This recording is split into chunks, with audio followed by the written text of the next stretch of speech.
The state of Florida has had some really bad and corrupt governors throughout our entire history here, but our recently departed governor, Rick Scott, who is now serving as a United States Senator, he was probably one of the worst, certainly one of the worst in my lifetime. But here's the thing about Rick Scott. You know, he was basically forced to leave his own company after they were, found to have committed one of the largest frauds against government healthcare programs in the history of the United States. In fact, at the time, it was the largest fraud in terms of healthcare programs run by the government of the United States. Rick Scott had to plead the Fifth Amendment more than 70 times in order to not incriminate himself in those crimes.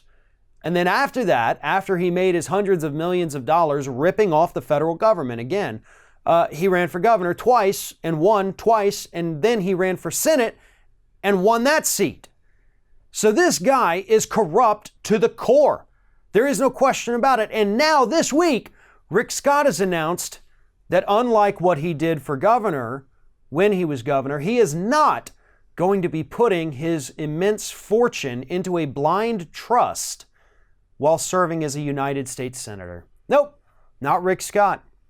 He doesn't need to hide his money. He doesn't need somebody else dealing with it so he avoids conflicts of interest. Not going to happen. And this is a guy who has money in all sorts of projects throughout every sector almost of the U.S. economy. It is virtually impossible for him to vote in Congress without enriching himself. And for the record too, when he was governor of Florida, he didn't even put all of his money in a blind trust. His wife's 170 plus million fortune was not in a blind trust, and she made a ton of money while he was governor. But so did he. In last year alone, his last year being governor, his net worth rose by 56%. 56%! $83 million that guy made last year while serving as governor of the state of Florida. That is corruption.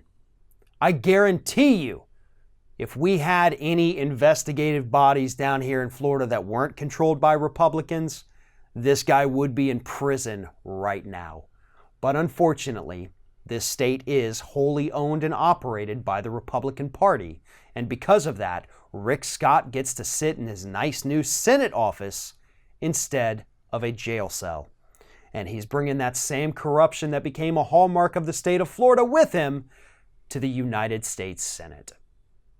Thanks for watching, everybody. And don't forget, if you like what you see here, like, comment, share, and subscribe to our channel. And now you can also become a member of Ring of Fire and get exclusive early access to certain Ring of Fire videos all throughout the week. Just click on the little join button right below the video.